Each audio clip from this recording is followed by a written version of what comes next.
Welcome to More Than a Muse podcast, a podcast all about women and the arts, hosted by Stani and Sadie. Join us as we explore what it's like being a female artist, examine modern-day problems, and educate ourselves and others on important and forgotten female artists of the past. Well, hello, Sadie. Hello, Stani. And hello, everybody else. Welcome back to More Than a Muse. We're so excited to have everybody here. Oh my gosh, I just feel like there's so much going on. It's awesome. But Sadie, how are you doing? I mean, yeah, I'm doing good. I'm just living the dream. Don't have too much going on at the moment. Actually, I feel like I kind of do. I'm like playing super senior because in college I was in an a cappella group because, you know, college and music major. It just makes sense to be in an a cappella group. And I have so many rehearsals with them this week because they asked me if I'd keep on singing with them for a certain event that we have to sing for. And I was like, yes, please. I don't want to graduate college, so I will do it. I feel like this is like kind of like a scene from Pitch Perfect, and I am not mad about it. Yeah. So that's what I have going on currently. No, that's awesome. Since everything is still socially distant, essentially what it'll be outside. We'll be performing on a stage. And there's only 6 of us in the group, so that's, I think, why they wanted us to sing, because that's not a lot of people. But all the audience is going to be in their cars. Oh, so, interesting. Yes. It's for their UVU scholarship ball that they do every year. So they have to have the event, I guess. So they're trying to figure out a way to do it and to still provide entertainment. So this weekend I'll be singing to a parking lot of vehicles.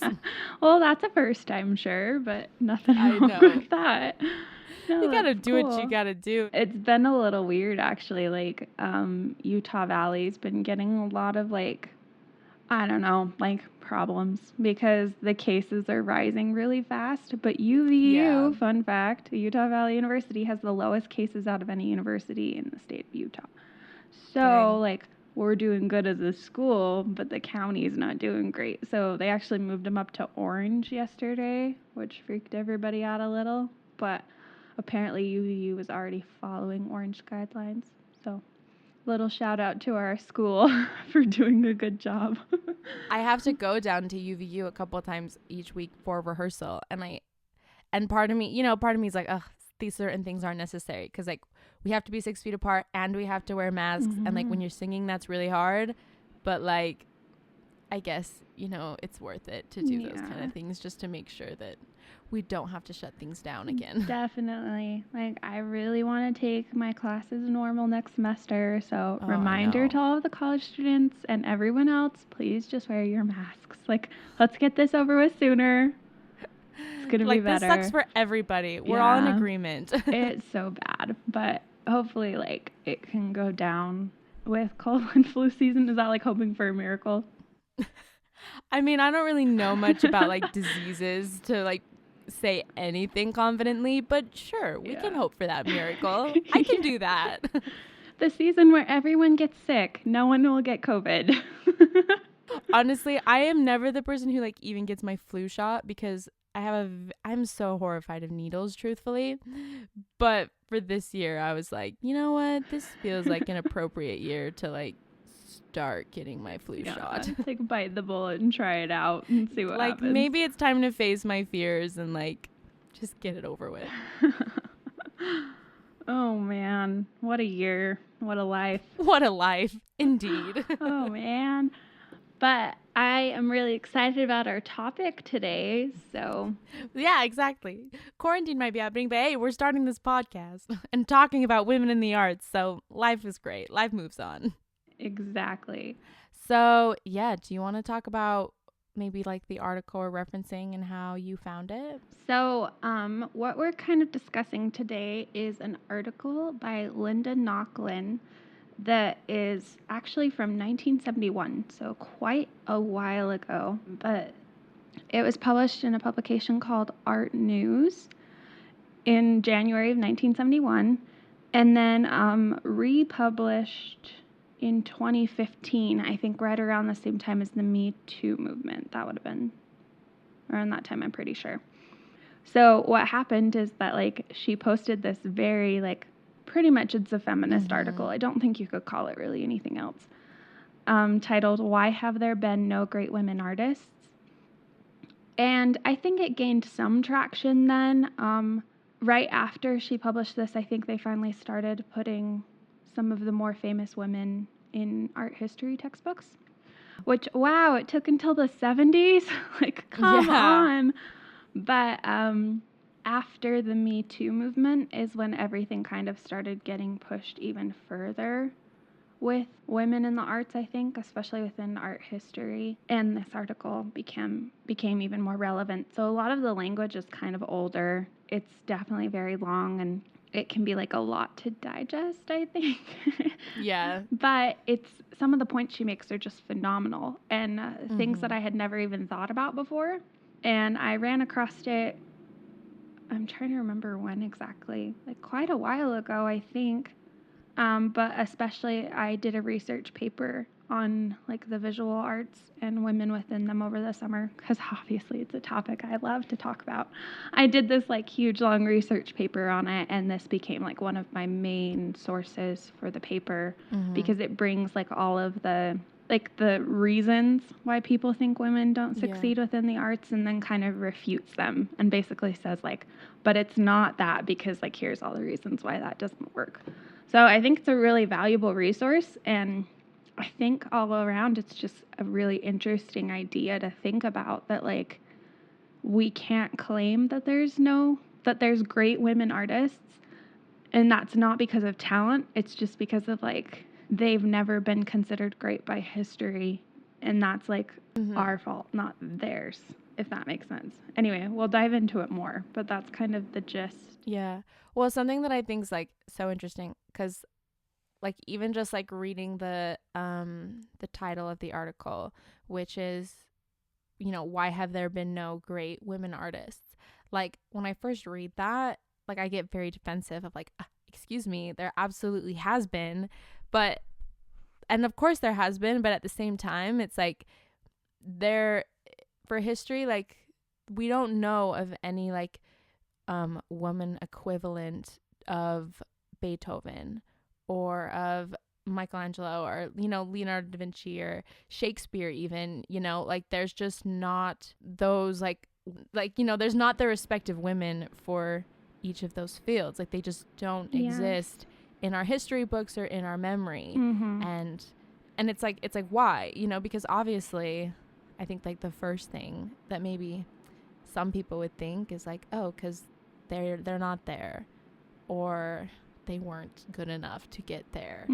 But like, no, like what is it really, you know? Yeah, like, well, even me, I literally read I had this art history book when I was a kid that I got from like one of those book fairs. And I remember reading it, and I think there was only one female in it, and I believe that was Mary Cassatt, which is clear up in the Impressionist period. I'll get a time. Okay, so she was born in like 1844 and died in 1926. So like she died in 1926. That really isn't that long ago. So like she's definitely more recent than a lot of these artists. And so as a little child, I just assumed, oh, well, there's all sorts of things that like I don't understand about women. Like it probably was illegal to be an artist until she was born. Like that's what I assumed as a kid, is that women couldn't be artists until like the 1900s because why else wouldn't they be there? Yeah, I was like, well, there's like artists clear back to like before anything, like and yet there's no females mentioned. Yeah, there's actually like the National Museum of Women in the Arts started doing like a movement in 2016 just called Can You Name 5 Women Artists? Because most people, and I don't mean to make this like exclusively visual arts, but there's like a lot of resources about that. But anyway, anyone, probably the majority of the American population at least, could name 5 male artists off the top of their head. Like if you know the names of the Ninja Turtles, you already have 4. Like it's really not that hard. Like everyone's heard of like Da Vinci, Michelangelo, Van Gogh, Donatello, you know, like everyone has at least 5. but most people can't name 5 female artists. I feel like Frida Kahlo has kind of made it far enough that she can be mentioned, especially with Disney movies. Like, what was that cute little movie about? Do you know what I'm talking about? I have no idea. With, like, about Day of the Dead. Oh, Coco? Yes. Oh. Frida Kahlo's in Coco. Oh. Because she was, like, iconic to Mexican heritage and culture. Got it. Yeah. So I feel like she's made it, but, like, we don't talk about female artists enough in order to make them like to household the same names. level. Yeah. And luckily, like, I feel like more of that's happening now in today's society, which is really nice, but, like, we're still kind of forgetting the historical side of it all. Yeah. It's just really sad. Well, it's like this like interesting thing though, because like my other thing, because it's like, of course, like it's important to like bring awareness to like women artists and like women musicians who history has forgotten. I mean, obviously we think that's important. That's literally what the premise of this podcast is. But like at a certain point though, that I think the article kind of talked about are they there? Like, of course they're there, but like, are they there to the point where it is on the level of Shakespeare or on the level of Beethoven, who obviously are very famous in their respective fields. Like they've literally changed our cultures, I think, and you know, just changed music, changed theater. Just wonder, like, are they there? Are they even there for us to discover? And obviously there are women artists that have been forgotten, but like, are they that big? And why aren't they? And I don't know. These are the questions that keep me up at night. I feel like that's a really important question, because especially with more female artists being brought to light, a lot of people are like, oh, well, we shouldn't do this. Like, we don't need to pull them up to a level of greatness that they didn't achieve on their own. Exactly. And to me, like, I feel like that's kind of a mess. Like, it's valid, but at the same time, it's kind of like, well, why didn't they reach that level? Like, if Van Gogh and Leonardo da Vinci had been left out of history books until the 80s, and then none of their artwork was allowed to hang in museums, and we never spoke about them until, like, now, would everyone know their names? And then if we saw Van Gogh's art, which obviously that's amazing work, but, like, would it still be the same? Would it be regarded the same way? Exactly. So it's hard, and I think it goes with like all of the arts as well. Like, even clear back to Shakespeare's time, women weren't even allowed to play the female parts in his plays. So no, very true. It's like this sad thing of like how many women storytellers were there that just didn't really have the ability to share. Because you're right, like with Shakespeare, like the women in his plays were played by men. Yep. Like, where was the space for women playwrights? I don't feel like it existed. There was no space for women within the theater at all. And so it's just kind of, I don't know, it makes sense that women haven't reached the same level of greatness because we don't talk about them from, like, the very beginning of a child's life. Well, okay, so I once overheard, you know, of course I went to university. I went to a college in music, and I overheard this conversation once that goes so much with what we're talking about, and it just made my blood boil. I was so upset. So what happened is, so along with this, I know there was a faculty member who his like theme of the year was like inclusion, and so each concert that he put on, it would like feature works from like minorities or from women, or just, and I think also just like works that aren't performed a lot. And it was the Wind Symphony. So he put on the show, and one of them was featuring the works of women composers. And I overheard this conversation from a group of men who were in this group, and essentially they were just like talking about the fact that the music that they were learning for this concert was actually really easy for them to learn. And then someone kind of made a joke of like, well, what did you expect? Like, it's an all women composers concert. So it was kind of like saying that, like, we're doing this all women's concert, so of course the music is a little bit easier because it's not as advanced or not as good. And I was like, okay, that's sexist. But Yeah. the funny, crazy thing is, like, as they kept talking, though, they were like, like, I don't think there's anything wrong with doing an all women's composers concert. I just think it's too soon to do it.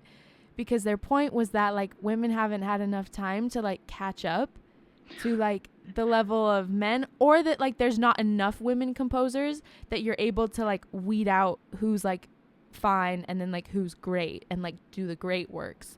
Oh my gosh. And it's just, like, this, like, tricky thing because it's, like, Mm-hmm. yeah, like, there are less women composers, so therefore there's maybe less to pull from to, like, create their most beautiful music. Like, if you want to do an all women's concert, you have a whole, like, your options are so much more limited than, if you were to include men. So, like, there's obviously a point to that.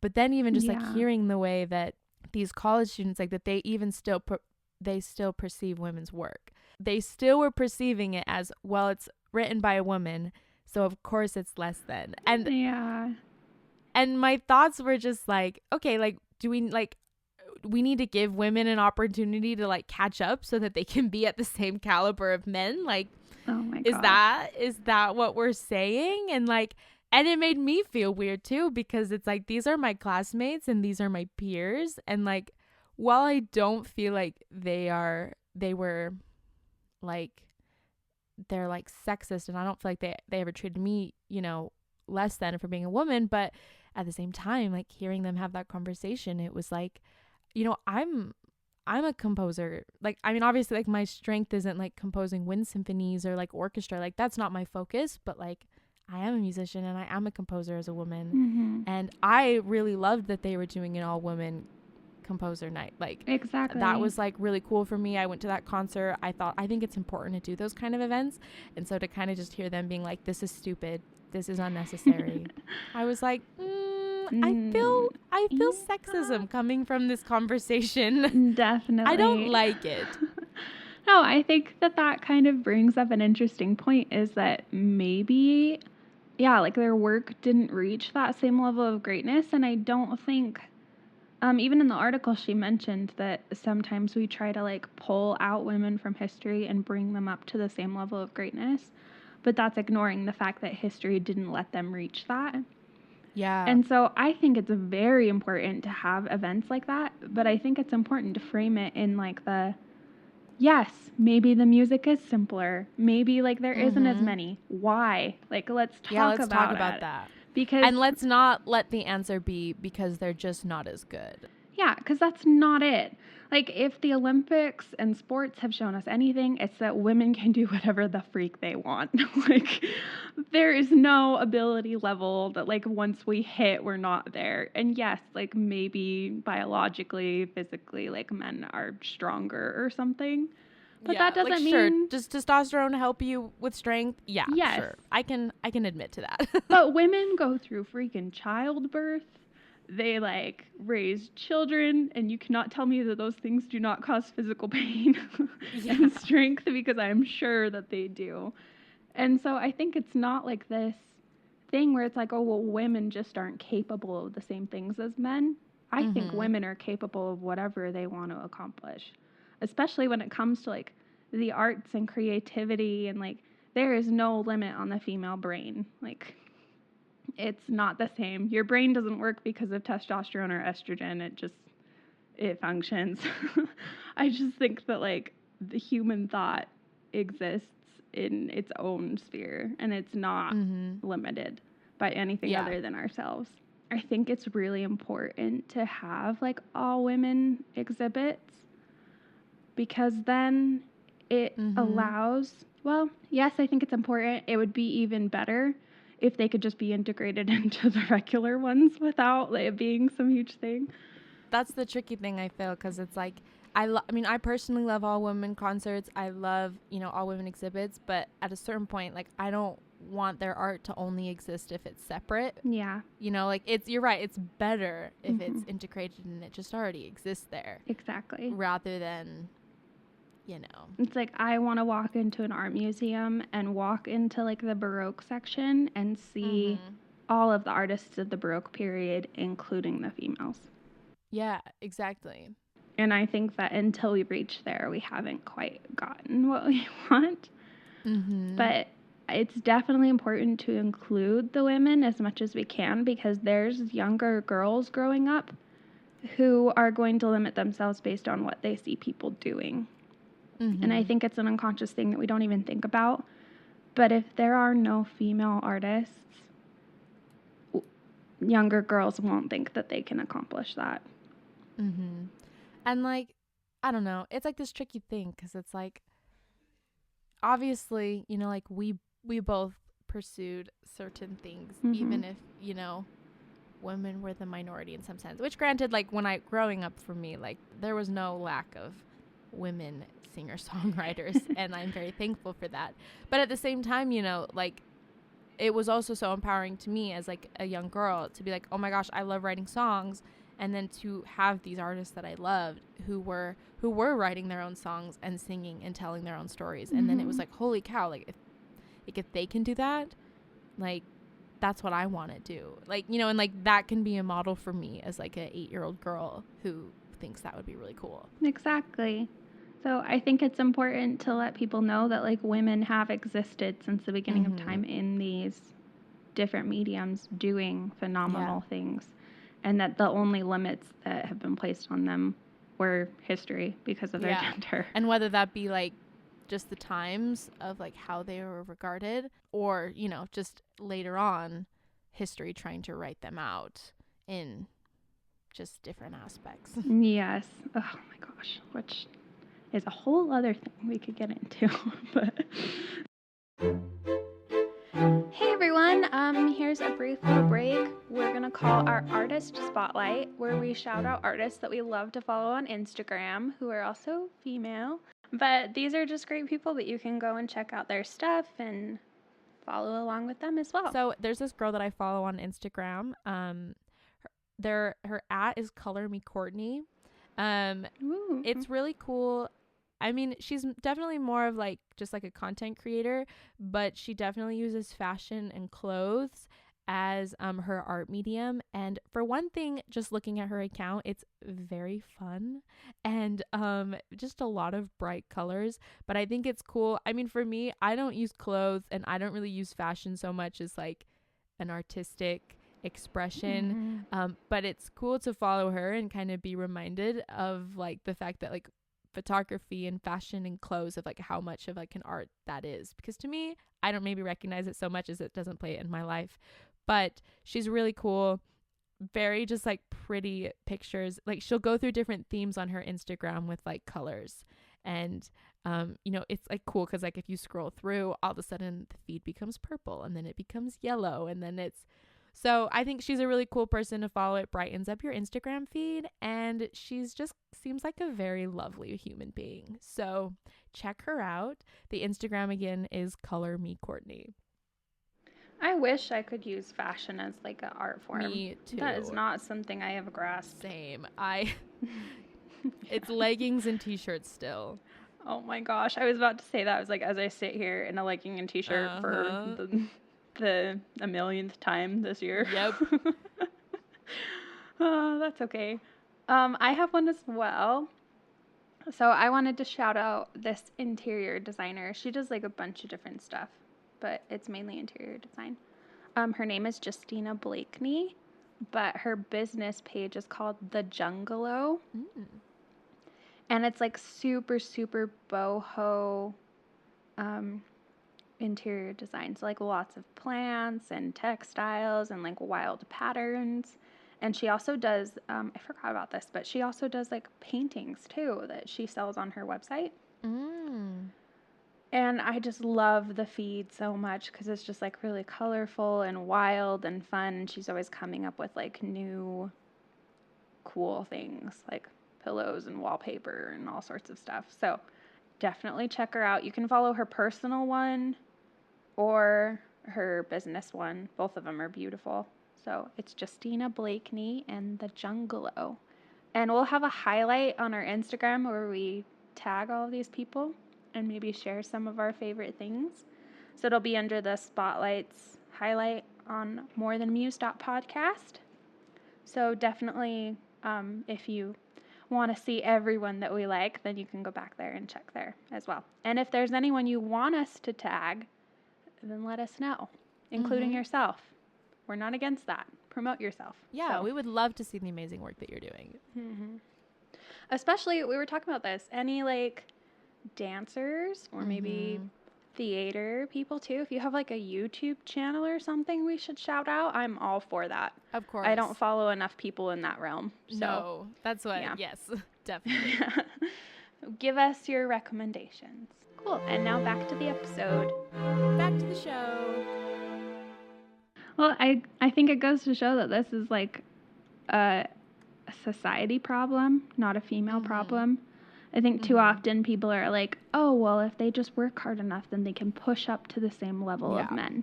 And it's like, yeah, but when you're starting 10 miles behind, like, it's so much more ground to cover. And wouldn't it be nice if, like, that just didn't happen? Like, and of course, like, this is also acknowledging the fact that it's even harder for people of color.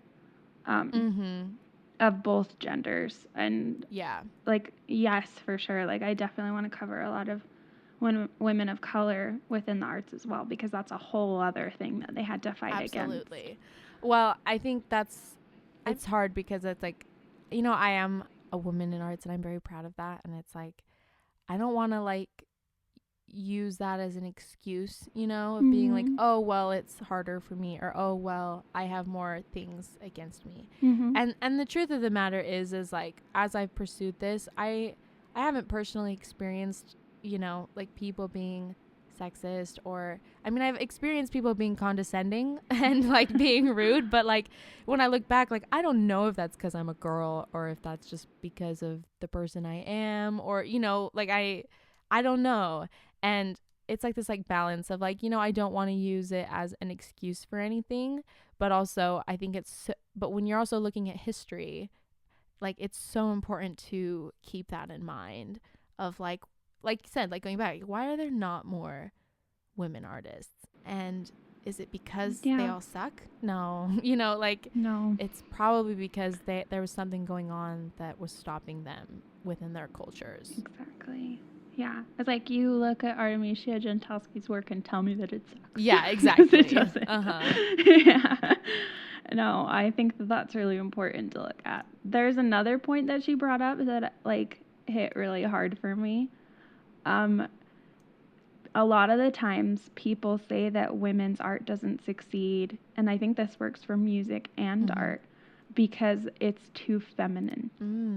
And this is like, it's like such a trigger word for me in a lot of ways, because a lot of the times in the arts, especially in graphic design, I feel like one of the critiques we get a lot of the times is like, oh, well, that's a little too girly. And that's kind of seen as like a don't go there kind of thing, which to me is just kind of like, okay, so it would be better if it was like more masculine. Is that what you're telling me? That like art needs to be more.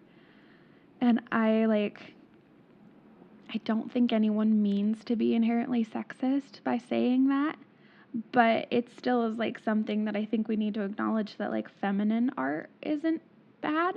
Yeah. But also she brought up the fact that like if you try and link different artists throughout time that are just like female, they're not that similar to each other than they're female. But if you look at them in comparison to their own period and like what time period they were in, they're more similar to the people around them. Which makes sense, because we're more shaped by like the life we're living than our gender. And so it's interesting to think about that people are like, oh, well, like they all belong together because they're all females. And it's like, no, they kind of belong with the people that they're in the same time period as, because that's what is more reflected within their work. I mean, just like you saying, the fact that like things that are associated with being girly are feminine is like less than, like that obviously opens like up a whole spectrum of even just like other podcasts. But just like a quick thing of, it's just like, like, because if you look at like the things that girls like, You know what I mean? As far as even just like the typical like fangirl trope with like the Beatles, and even like now like with One Direction, which I don't know if One Direction is actually that current anymore considering they're not a band, but you know what I mean, like Mm-hmm. the bands that the girls love are maybe viewed as less than, or even though like even like the women pop stars, that it's like, why is their music only for women? Yeah, exactly. Like, I feel like a lot of the times people scrutinize lyrics a lot more for females too. They're like, oh my gosh, I can't believe she wrote about that. And it's like, so and so did that too. They just did it in like a slightly different way. Like, I think even Taylor Swift is listed off like a ton of people who write about past relationships, and yet she's the only one who gets crap for it. Something that she brought up in the article that I really loved kind of about that fact is that many artists throughout time use like more feminine things, like delicate colors, soft light, feminine figures, and florals. Like Claude Monet is very famous for his paintings of lily ponds, and Edward Degas painted ballerinas. And I don't think you'd ever look at either of those things and be like, oh, they're so masculine. Yeah, that's true. But both of those were painted by men. And then if you look at like Artemisia's work, where she has like women literally beheading people with like blood gushing down the sheets, like compared to a painting of a ballerina, like which one would you describe as more feminine? Yes. Like there's definitely one that is more stereotypically associated with women rather than men. Exactly. So it's just kind of like, well, I don't think female artists throughout time are creating like inherently feminine art. We just, someone along the way was like, oh, well, they're too girly and that's why it doesn't succeed. And that's a bad thing. It is. It's so terrible. And then she even mentions like, there have been no great women artists because there have been no great Lithuanian jazz pianists nor Eskimo tennis players, no matter how much we might have wished there had been. So it just kind of goes to show that, like, we don't have any Eskimos out there playing tennis because the environment doesn't allow it. And it's the same thing with, like, female artists. They haven't reached greatness because we, as a society, haven't allowed them to get there. And because the environment that they were in, you know, back in like the 1600s, it just didn't really allow for them to get up to that point. Yes. And I think our responsibility is to like acknowledge that that's been a problem the entire time, and then to make sure that the environment that we're creating now isn't going to be the same for everyone else. Yeah.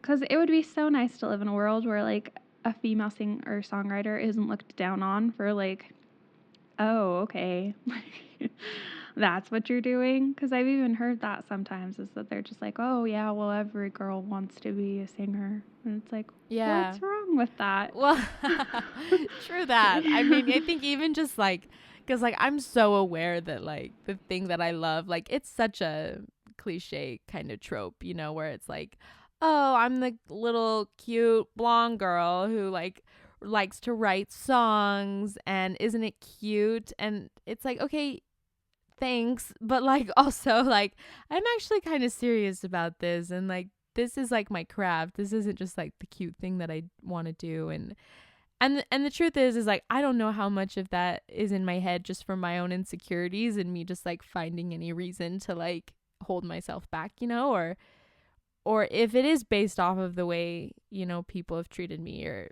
things that people have said, or, you know, just like my fear that like no one's really ever taking me seriously. I think there's probably a mix of both. It's a balance, yeah, you know? And definitely like whatever mindset we have about these things is definitely, we didn't come up with that on your own brain. Like you as a little girl weren't like, oh, well, I'm probably like not being taken seriously. Like something shapes that and makes us feel that way. I've definitely heard people comment before though that they're like, oh yeah, well, like every teenage girl like wants to go on and have this great career. Like not all of them can make it. And I think that that's just like a really weird way to look at things. Yeah. Well, I think even like not even like in the arts, well, I guess this is kind of the arts of just like even like the, oh, well, all these girls want to go to hair school. And it's like, why is like going to hair school like a negative thing? Like, if that's something that someone wants to do and they're passionate about it, for one thing, like hair is an art that like I don't understand. So like that is an art form, and Yes. why is it viewed as less than? Because a lot of women pursue that field. Exactly. No, that's such a good point to bring up. I remember reading an article that like talked about the fact that women weren't finally accepted in the arts until it was no longer a pastime for or like a suitable career for men. And that was like such an interesting thing to think about, because like female artists, specifically like painters, illustrators, and everything, were fighting so hard until I think it probably was one of the world wars in the Great Depression. Men no longer could pursue art because they were fighting a war or like trying to get money and food on the table. And so women were able to like flood the art schools, and they kind of like took up that position, and finally the barriers broke down, because when 80% of your students are female, you can't take your like one male student off to go paint a nude and not let any of the females do it. Yeah. So it's kind of interesting to think about that, as well as that like when art was no longer considered like a viable career field, then it was allowed to like females were allowed. That's when it became the more stereotypically woman field, and then it almost was like, you're going into the arts? Like, what are you going to do with that degree? And it's like, shut up, something. I know. I feel so lucky that I don't ever have to really answer that, because graphic design is like still kind of up and coming. Yeah. And so people are like, oh, wow, like you're going to get paid a lot. And it's like, well, yeah, I mean, it's a nice perk, but like, I know even from like a young age, I knew that I would end up doing something in the arts, even if I earned no money, just because I knew how much it meant to me to be involved in this field, like the entire field as a whole. So it kind of sucks when people are like, oh, what are you going to do with that? And it's like, okay, I'm guilty of asking that to English majors and everyone else. And that's very true. Like, guilty as charged. I know I have things I can work on as well with that question. But yeah, but no one like turns to a doctor and like, oh, so like, how do you plan to make money? But yeah, I think her final statement in this is like very profound. And she even kind of like quotes Shakespeare at the beginning, which is fun for me.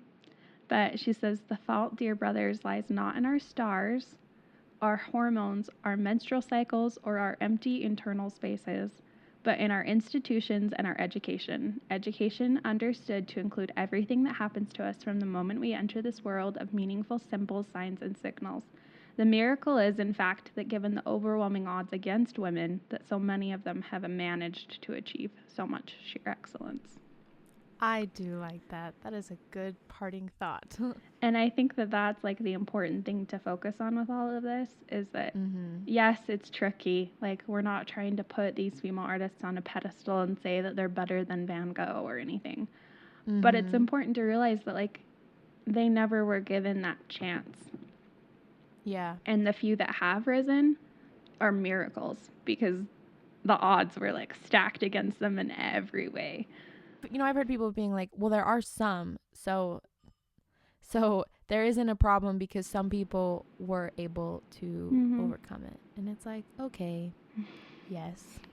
It's the fact that it's like a woman had to be so good to even get any credit, you know? Yeah. It wasn't the same playing field, and it's just important to make sure that, like, you're right, we have to acknowledge that when we're looking at history, that like there was a difference in the way that men and women were treated by society, and as far as like the rights that they had, and then how did therefore that affect the famous women that are now in history, or like, you know, the famous artists, or, and of course like there's examples of like powerful women in history, of course, but that doesn't discredit the fact that like in like there were things playing against them in the 1500s, 1600s, that for one thing isn't really playing against us now, beyond like, you know, maybe people's prejudice or, you know, things that just kind of carry on in a culture. But you know what I mean? Like it was a different world, it was a different thing. And even if some people were able to get outside of that, it's not fair, No. to the other ones to not include that in the equation at least. Yes. And I think it's important to realize too that like it's still happening. Like a lot of the times people are like, well, there's so much women, so like there's no problem anymore. And it's like, no, there still is.